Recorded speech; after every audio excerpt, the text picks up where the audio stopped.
So today I'm going to be talking about the most controversial film of 2020, or possibly the second most controversial if you consider the film Cuties. I'm also very happy to report that this film is bombing at box office and it is terrible. I don't think Disney is going to learn anything from this, but this film is going to lose a lot of money. And few films bring me pleasure when they lose money as much as Mulan does. Ho ho ho ho! Delightfully devilish, Seymour.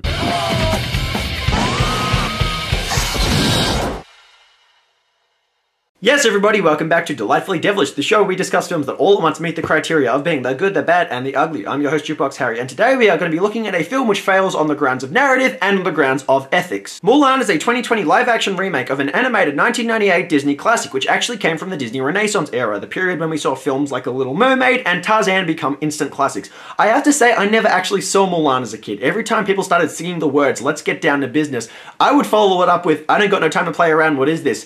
Because I was an Eminem kid. I actually saw Mulan for the first time when I was a teenager, and I instantly, I jumped on the bandwagon, because I love that movie. When the remake of Mulan was first announced, I was ecstatic. I thought this could be an epic live-action martial arts war movie. I thought the fact that they cast Jason Scott Lee, Donnie Yen, and Jet Li all in the same movie was going to be amazing, and I thought they're trying to be respectful to Chinese culture, and they're trying to make it an empowering story for young girls to look up to. This has all the makings of a good film, right? Wrong. Disney is a corporation that I truly despise, and if you want a reason why, then just look at the new Star Wars films. I'm not talking about the messy narratives in those movies, I'm talking largely about what they did with John Boyega. They cast a person of color in a major role for a huge blockbuster Hollywood franchise, and then marketed him everywhere, except China. In China, they literally reduced the size of him on the film poster because apparently the oppressive Chinese government doesn't like representation for people of color. Not only that, but as the films went on, he got less and less relevant, got sidelined to the point that in Star Wars The Rise of Skywalker, he was a background character. So Disney was willing to market having a person of color in their film, but in terms of actually doing something about it, no. Disney has repeatedly proven that they will bend over backwards to appease the Chinese government and not compromise China's box office, which is the second biggest box office in the world. Such things they've done to appease this includes not casting a Tibetan man in a Tibetan character's role in Doctor Strange because of the whole controversy involving China and Tibet, or cutting a 3-second clip out of Star Wars The Rise of Skywalker where two female characters kiss because representation for homosexuality in China is not accepted by the Chinese government.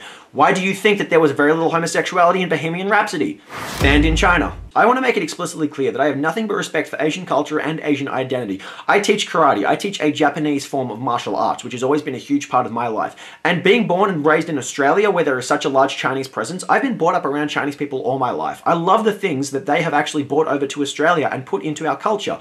Here's the thing. I do not support the Chinese government. They are not an ethical government. Now, before you even see this movie, you need to be aware of the controversy around the film's production, so I'm going to give you a brief rundown of a couple of bullet points.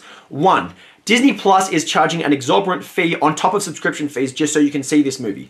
Yeah, it's not enough that you already have to pay a subscription fee to the streaming service. Now they want you to pay a large extra sum of money, and if people go and submit to that, then Disney will do this again and again, and other streaming services will do this. That is not an ethical business practice. Secondly, lead actress Yifei Liu, I hope I'm saying her name properly, she actually voiced her support for the Hong Kong police who used police brutality against peaceful protesters who were doing a demonstration against a government bill which would allow people to be extradited for speaking out against political corruption over in China. And 3, which is the absolute worst of all, over in the Chinese province of Xinjiang is a concentration camp where up to 1.5 million ethnic minorities are being kept, being subjected to brainwashing, being subjected to torture and slave labor. And a large number of those are Muslims because of the people's war on terror. Now, Disney knew this. Disney was well aware that this was going on, and they actually filmed over there. They got the Chinese government's express permission to film in the province of Xinjiang and even thanked the government for that. But the government also demanded that the media not report on this. Why? Why would they not want to report on that? I'll tell you why. Because it's fucking disgusting. It is corrupt. It is the kind of behavior that went on in Nazi Germany. The kind of thing that we try to forget. That is still going on over in China. But you know what? Disney has never been an ethical organization. If you want an understanding of that, look into film director Victor Salva. He directed the film Clown House, and he quite literally filmed himself molesting lead actor Nathan Forrest Winters. He got convicted and only spent 3 years behind bars because filmmaker Francis Ford Coppola fought so hard to protect him. Then he came out and kept having a career. He went on to direct the Disney film Powder. Disney claims that they didn't know that they'd hired a convicted child molester to direct their film, but they're not doing good background checks, are they? They are literally giving work to pedophiles, because that's what Disney does. If this video has somehow made it past the censors and you're watching it, then brace yourself, because even outside of all the political nonsense, Mulan is still an objectively shit movie. Mulan starts with a little girl chasing after some cock, because remember what I said about Disney and pedophilia. And everyone is speaking English. What happened when you fell off the roof?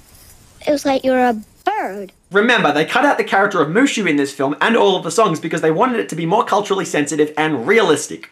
Realism in China, where everyone speaks English, apparently. Your qi is strong, Mulan. But qi is for warriors, not daughters. Okay, so another thing about this film's sense of realism. Yeah, this film doesn't understand qi. Now, qi is a belief in Chinese medicine and martial arts that refers to the energy that flows between people. It's like aura, it's like karma. See, in this film, qi is treated like midichlorians were treated in the Star Wars prequels. It's supposed to be the source of everyone's magical powers. In the original Mulan, the titular character overcame patriarchal ideals through trial and error to grow as a person and emerge as a war hero. She grew as the story went on. In this film, they just declared her to be the chosen one with magical powers that make her automatically stronger than everyone else. Great characterization. Your job is to bring honor to the family. Do you think you can do that? Do you think you can bring honor to the Mulan legend? Chinese audiences don't think so. This film was actually criticized over in China for being boring, for having flat characters, and for representing a cultural stereotype about the idea of qi. It promoted the idea that qi was magical, when in reality it's about energy flow. Chinese audiences stayed away from this film, so suck shit, Disney. Oh yeah, there's also a new character called Xinjiang. Remember that animated falcon from the original movie? Yeah, they've upgraded it to be a shape-shifting witch in the remake. Because remember, they wanted to go for realism in the movie. So we can't have a dragon, but we can have a shape-shifting Chinese witch that only speaks English? She sneaks into an Imperial Chinese outpost and attacks everyone, killing everybody without leaving a trace of blood. For all the war and killing that goes on in this film, the blood is non-existent. Because remember, they want it to be realistic, and English-speaking Chinese people, they don't bleed. Tell me, do you bleed? Mulan will make claims about wanting to be realistic, but in actuality, it's just Disney attempting a martial arts epic. And when the villainous Bori Khan attacks, you can see that they don't care about realism. The characters literally run up walls. I'm not fussed by this, it's a typical thing to see in martial arts epics. But yeah, let's not pretend like this film is going to be realistic. Also, a lot of shots in the film do a very awkward move where the camera suddenly tilts, which is meant to be atmospheric, but is honestly just very jarring. It happens during the action scenes, which should be the film's highlights, and that is not a good sign. The camera does a lot of twists and turns in this movie, and not once did I like it. Their leader calls himself Bori Khan. I killed Bori Khan. It is his son. Bori Khan fights alongside a woman. Her chi is beyond imagining. There is no place for witches in this kingdom. No, there really isn't. Why did you write one in there? It is forbidden to use the power of chi in destructive ways. Well, maybe she's operating outside of the legal system, you know, like those concentration camps where you're keeping those Muslims. And yet it is her skill that leads the Roran army to victory. Yeah, so we also get an overpowered female villain with a larger amount of chi than everyone else. Xinjiang actually detracts from the film because she mirrors Mulan as being another inexplicably overpowered female character who uses chi as an excuse. But also she detracts from who should actually be the villain of the film, Khan. He is actually weaker than her. He is basically the mini-boss in this film. Mulan just keeps on making female characters stronger and stronger without giving them the character development or dimension to actually background that. Jet Li plays the Emperor in this film. I love Jet Li so much. In this film, however, underneath all his costume, you probably could have cast anyone. And you might as well have cast anyone in this film, because when you cast Jet Li in a film and then have him do pretty much nothing at all, you set audience expectations up, and then you just fucking disappoint. Jason Scott Lee, however, he's actually a good casting decision. He looks perfectly like the villainous Khan and carries a certain element of darkness to him. The Imperial City will be laid bare. Jason Scott Lee's talents are completely wasted in this film, but at least he does get some representation out of it. You have proved useful, witch. Not witch. Warrior. But don't forget, he plays second fiddle to a bird. I could tear you to pieces before you blink. You probably could, because the filmmakers just made you more powerful than literally everyone, didn't they? And you will see to it that nothing and no one stands in my way. Classic tee-up. We have excellent news. This movie bombed at box office? Zinga! The matchmaker has found you an auspicious match. It is what is best for our family. This is actually the full extent of emotion that Yifei Liu actually brings to her character in Mulan. She is very flat and soulless throughout the entire movie. The entire matchmaker scene is a major low point in the film. While in the original Mulan it set up the film's sense of humor, the new Mulan doesn't ever really try and be actually funny. It's so caught up in self-indulgent seriousness that it becomes aggressively pretentious. After somehow catching all these teapots, oh sorry, not somehow, through the magic of chi, she drops them all. They have failed to raise a good daughter. Yeah, maybe they failed to raise her because they actually showed her this movie and said, yeah, you need to be objectively better than everyone because you have to have been born with superpowers. Yeah, that's a great attainable stereotype for people of all genders to look up to, right? The Emperor decrees a conscription that one man from every family must join the Chinese army, including Mulan's differently abled father. You've already made many great sacrifices. Are you suggesting our family not comply with the imperial edict? But how can you fight? That is the closest thing you will get to emotion in this film. Damn it! I want answers! Mulan and her father share a conversation that is meant to be a powerful father-daughter moment, but there is little emotion to it. Though I do like this line. I wish I was as brave as you. There is no courage without fear. But, Father... You must be courageous, Mulan. I like that line, and it's a fair point, but we never really get much of a sense of Mulan's fear throughout the story. She doesn't have fear. In fact, if you actually watch this scene closely, she doesn't appear to have any emotions whatsoever. Just look at all of Yifei Liu's facial expressions. Like, all of them. Either she's internalizing everything so deeply that she's suppressing all her emotions, or maybe, just maybe, this film comes up short on characters and acting. I would say you be the judge, but I don't want to encourage you to watch this film. Mulan decides to go to her father's place, and while the original film had a dramatic scene where Mulan takes her father's sword and sliced her hair off in a dramatic transition of the character, no, Mulan literally just puts on the armor. Like that. This is what the film confuses for character development, just changing outfits. Check it out, guys, I just put on a jacket by Tommy Wiseau, the director of The Room. So, by Mulan's ideology, I'm automatically the greatest filmmaker of all time now, right? Right? Mulan rides off and she gives the last of her food to a horse. Because remember, she has to be objectively perfect in like every single way to be a positive role model for women. Yeah, women don't eat. Yeah, we know that women don't shit because they don't have anuses, but they also don't need to eat. There's also a phoenix in this movie. You know, a mythological bird in a film that wants to be realistic. There were men gathering from all over the kingdom. An alien and savage tribe to her to hide amongst them. She knew she must become one of them. I think we can gather that without the added narration. You know, we're not as dumb as you think. The guys there are jerks, and when they get knocked over and one tries to help her up... Need a hand, little man? Insult me again and you'll taste the tip of my blade. Yeah, he calls her little man in an obvious sign of good-natured ribbing while literally trying to help her up, and she returns the favor by literally pulling a sword on him. So, is this how Disney thinks that men interact with each other? Cause, they're getting everything about gender wrong in this movie. But it's okay, cause look, it's Donnie Yen. I'm your commanding officer. Fighting will not be tolerated, am I clear? I don't believe that. Donnie Yen is an amazing action star. He is also outspoken about his support of Beijing's tyrannical rule over Hong Kong. Yeah, no wonder he gets to keep working with Disney. The film shows men comfortably sleeping together, which is the one thing the movie gets right. We need to normalize male cuddle puddles. They're so wholesome. Stealing. Penalty. Death.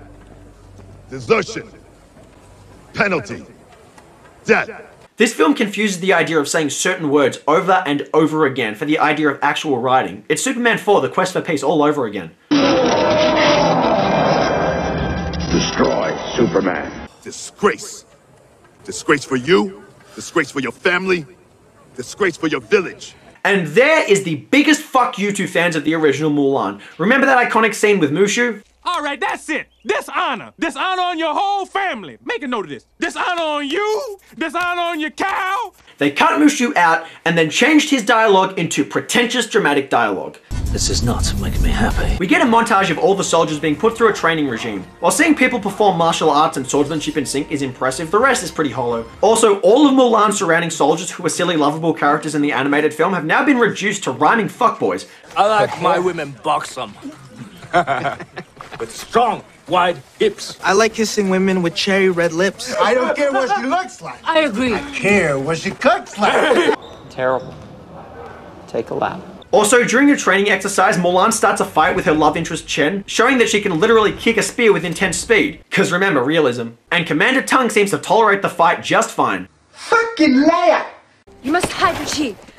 One thing about this movie is that I do not need to keep reminding you that this film has bad characterization and that it's just about the chi. This film keeps doing it. It will pound you over the head with the word chi again and again until you're dead in the ground, and then it'll keep beating you like a dead horse. While bathing later, Chen finds out that Mulan is female. And remember how funny this scene was in the original Mulan when all the lovable misfits were skinny dipping together? Yeah, anything that was funny in the original Mulan, count your bets that Disney completely cut it out of the script in this film. This movie has no interest in being funny. And that's actually kind of insulting, because men all skinny dipping together is a sign of male bonding. It's men letting go of their insecurities about their bodies and just engaging with each other in a safe space of social interaction. So by disregarding it, the film's not only less funny, but its messages about gender are so much less admirable. The film tries to add layers to the witch bird by characterizing her as being controlled by Khan's men, but in all honesty, that just makes things worse. This film cannot have a heroic female without it being because she has more magical power than everyone else, but it also can't have a female character who is a villain, because women aren't evil. There's no such thing as evil women in the world, right?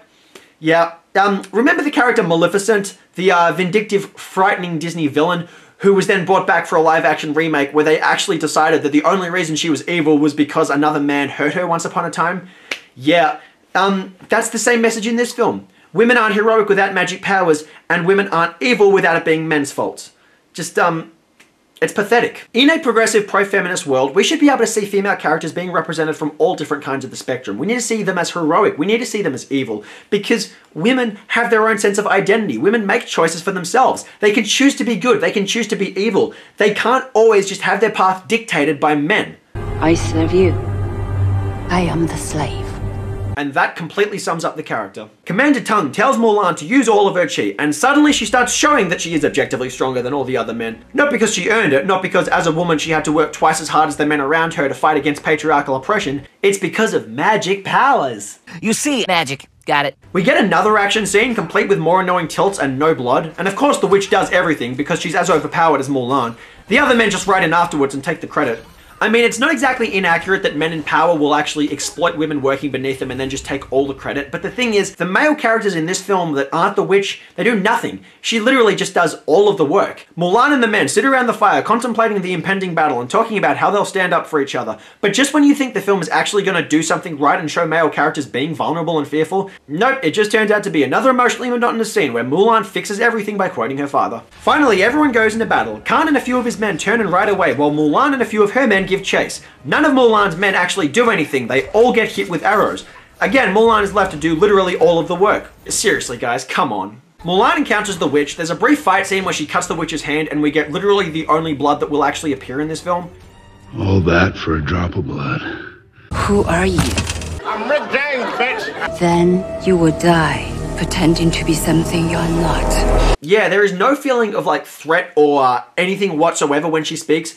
The witch has less emotion than Mulan. Yep, another thing about realism. Yeah, Chinese people, I guess they just don't have emotions. Mulan gets knocked back, but ironically, the very thing that kept her breasts hidden actually stopped her from getting killed. The witch tells her to show off her chi, and after seeing another bird, she decides to ride back into battle, stripping away her protective armor. Remember, you don't need armor when you have chi and the ability to literally kick spears into people. Fearful at the sight of a strong woman, Khan's men flee. Some of his others start attacking her with a catapult, although they should really be using a trebuchet. Now that is a superior medieval siege engine. Mulan takes them out by camping with a bow and arrow and tricking them into unleashing an avalanche over everyone. She reveals herself as Mulan and gets kicked out, then she starts crying. Ah, she does have feelings. Yeah, I thought characters weren't allowed to have feelings in this movie, because, you know, that's realism. I was a girl like you when people turned on me. Shut up, bird! I've lived a life of exile. No country, no village, no family. No emotion, no charisma, no character development. Yeah, you've lived a life of nothing. We are the same. Both overpowered and underdeveloped characters who are actually regressive representations of women in cinema. Yeah, you are both the same. We're not. We are. You are. You follow a coward. A leader who runs from battle. Ori Khan did not run from battle. busted! She does have a flaw. She's a fucking liar. Because he did run from battle. The arrows were coming at him and he turned and ran so that his other men would get hit by the arrows, even though he showed earlier in this film that he can literally catch an arrow with his hand. You tried to make a flawless female character and you fucked it because she is a liar. The witch tells Mulan that Khan plans to take the Imperial City and encourages Mulan to join her. She says no, that's the end of the scene. Mulan rides back and reveals to the soldiers that Khan plans a direct attack on the Emperor. As a woman, they don't believe her, but the soldiers around her do. I believe Hua Mulan. I believe Hua Mulan. I believe Hua Mulan. I believe Hua Mulan. I believe Hua Mulan. I believe Hua Mulan. Again, this should be like a decent moment where we've got men saying that yes, they support Mulan and yes, they're standing up for her. Almost kind of a I believe, kind of Me Too type thing. Admirable ambition, but at this point in the film, nothing has any feeling, so this isn't gonna redeem it. Mulan leads them to the Imperial City. But who will protect the city? You question the judgment of His Majesty, the Emperor? Of course not, Chancellor. Yeah, remember, if you question the Chinese government, you get banned in China. We get another fight scene, but since we're not allowed to actually show anyone getting wounded, we watch a lot of scattered combat where there are often too many characters going on to know who to focus on. The editing can also be a bit quick, although not exactly choppy. Jet Li does a few cool things with some fabric, but quickly gets captured, and Mulan decides to jump over all the other men. Jump! Deacon, jump! She finds Khan, and then the witch literally takes an arrow for her. So after killing so many other innocent people in this film, she completely redeems herself just by taking an arrow from Mulan, who has shown that she can probably never actually get hurt in this film. That's a hollow sacrifice. Also, she spent her entire film being subservient to a man and then got killed by him. Because, you know, Mulan, the most strong character in the film, doesn't have the power to stop the other female character. She can only be killed by the same man who apparently is the source of all her evil. Yeah, men are just the bane of this witch's existence. Everything about the witch in this film revolves around men. She is pretty much a male character, if you think about it. Mulan loses her sword, but through the power of Qi, anything is possible. She eventually wins by literally kicking an arrow into the guy, because remember, realism. And apparently none of Mulan's men have died either. She is thanked by the Emperor, but chooses to return home. I will see you again, Hua Mulan. I sincerely hope not. She gets home, regains her honor. The end. Is Mulan a good film? Of course not, Chancellor. When I thought that this film was going to be a culturally sensitive portrayal of female empowerment in a live-action martial arts epic, I really wanted to see this film succeed. When I heard about the flagrant disregard for human life that Disney put into making this movie, I wanted it to fail. And it does. This is a terrible movie. It makes me happy that this film was going to fail at box office. It doesn't make me happy that Disney took Mulan, arguably one of the most positive portrayals of female leading characters in a Disney film, and made her just another Rey from the new Star Wars films. It honestly would not surprise me if Mulan turned out to be a Palpatine. That is the level of characterization they give her. I want to make it explicitly clear that I speak for nobody other than myself when I talk about this film. I have been brought up in a privileged position in society as a middle-class cis-white male.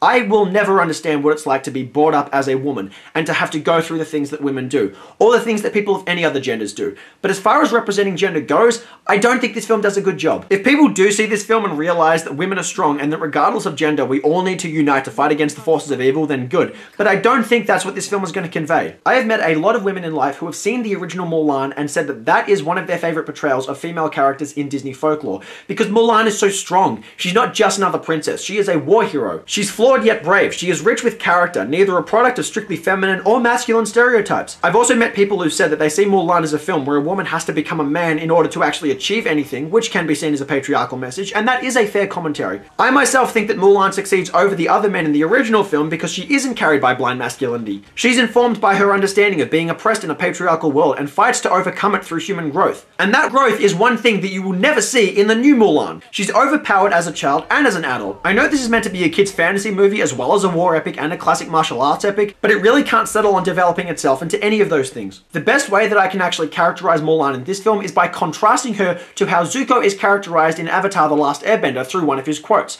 I don't need luck though. I don't want it. I've always had to struggle and fight, and that's made me strong. It's made me who I am. In this film, Mulan shows a modicum of struggle, but she always triumphs because of her chi, not because of her growth. And the only person she can't beat in the film is the other female character with overpowered chi. The film is quite literally Anakin Skywalker versus Anakin Skywalker against the backdrop of a New Zealand landscape.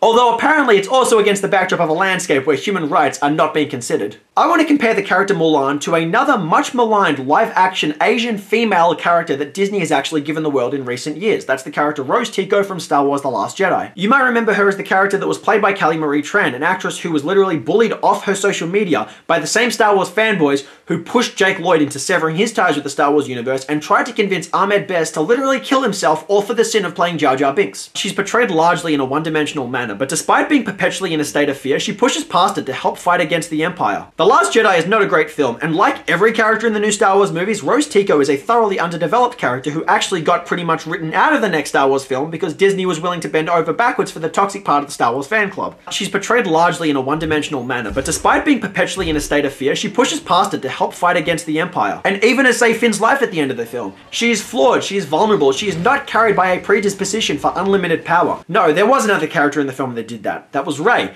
the character who just inexplicably was stronger than everyone, and instead of giving us an understanding of that, in the third film, they literally just decided, yeah, she's Palpatine's granddaughter, that's the reason she's so strong. That is terrible characterization, and Disney has not learned from that because they give Mulan the same treatment in this film. Personally, I think Mulan is a regressive character because she never really makes mistakes in the film. She lies to serve the Emperor, but the film praises her for that, as it should, because that's not a flaw. She pretty much triumphs every time without ever actually making mistakes and learning from them. What message does that send young girls? That you have to be born perfect, that you have to have magical powers to actually overcome something in society, that you have to literally be a pitch-perfect war hero just to be accepted in this world? Yep, women have to struggle enough as it is without being held to those kinds of ridiculous stereotypes. Mulan is not progressive. It markets itself as being progressive, but it actually portrays women as very negative stereotypes, and that is not okay, alright? I do not want my daughters looking up to this movie. I want them looking up to 1998 Mulan. I'd want them looking up to Moana. I would want them looking up to Ellen Ripley from Alien and Aliens. These are positive female characters. This is not what 2020 Mulan manages to understand. I would want my daughters, and my sons for that matter, or my children of any genders, to look at characters that make mistakes, that have flaws, characters that learn from them and grow, because that's the only way people get anywhere in this world, through human growth, through trial and error. Okay? I would not want my kids looking at films where characters are born perfect, because that is an unattainable standard. And that is the standard that Mulan is holding over females who watch this film. And that I just don't think is okay. The original Mulan was wonderful. The characters were great, the film balanced Disney-friendly seriousness with humor and didn't just make yet another Disney princess film. As a matter of fact, the humor in that film actually empowered the drama because the movie was a fun and humorous experience, so when the drama kicked in, it is actually a lot more powerful by contrast. Eddie Murphy's role as Mushu in particular made it such a fun time. It was such an entertaining movie, and the new Mulan doesn't understand that. 2020 Mulan is depressively monotonous from a lack of humor. It tries ridiculously hard to be overtly serious, but doesn't actually have the conviction to flesh out any dimension in its serious themes. Now, you might be thinking, would I hold a male-centered film to the same standard? Now, I would like to think that I would, but also, a lot of the male-centric films I watch, they don't market themselves as being about male empowerment. Mulan definitely wants to market itself as being about female empowerment, and by that rationale, when it ends up being so regressive, it markets itself as something that it just isn't. In reality, Mulan is literally just another soulless live-action Disney remake of a much better animated film. Now, Pete's Dragon, I loved that. That was a fun fantasy adventure. And Cinderella, that actually took the original film and gave it a Shakespearean sense of theatrics, which actually really worked. But The Lion King had no soul in it, okay? Dumbo was drawn out, Aladdin was messy, and The Jungle Book, probably based on my favorite Disney film of all time, that was a massive mess of tonal inconsistency. Mulan had the potential to be a great tale of female heroism and a visual marvel of martial arts and stunt choreography, but even the action isn't that impressive. The fight scenes are often over-choreographed to the point that it's distracting performance art of any kind before it's actually a believable fight. There is no blood, and there is no attention paid to the mortality of the characters before they fight or when they die. This is a film which parades around pretending to be about war, but is actually too scared to be about war because it's a Disney movie. And there's the problem again. Disney. As far as the cast goes, Donnie Yen has some moments of physical grace, but is just another background character. Jet Li is even more of a background character. He has nothing to do, and everyone else is just forgettable. Mulan herself, Yifei Liu, is perhaps the most soulless female character I've seen in a movie in a very long time. She has the emotional range of Kristen Stewart in Twilight while trying to play Anakin Skywalker. Admittedly, a large amount of the fault does come down to a screenplay which never gives her a good character to begin with, but I can't say I see much in the way of any charisma being actually inherent to her in the first place. Only Jason Scott Lee gets any points in my book, simply because he looks the part perfectly and feels like a genuine savage. But since his character is also the sidekick to a far stronger bird witch who actually has less emotional range than Mulan herself, he is truly wasted on this film. As is your time if you actually wasted it watching this movie. Mulan gets 2 witch doctors out of 10. It has some nice production values and shows us that Jason Scott Lee is still talented. But when it comes to character development, performances, narrative, humor, being a genuinely fun time, or even the action, it just has no regard. And it has even less regard for human life, because if I was judging this film based on the merits of its political stance and its human rights violations, it gets a fat 0 out of 10. And that does it for today's episode of Delightfully Devilish. You guys, if there are any movies you want to see me discuss on this show, please leave them in the comment section below. If you want to see more episodes of this show, please hit that subscribe button. Otherwise, until next time, I've been your host, Jukebox Harry. Peace.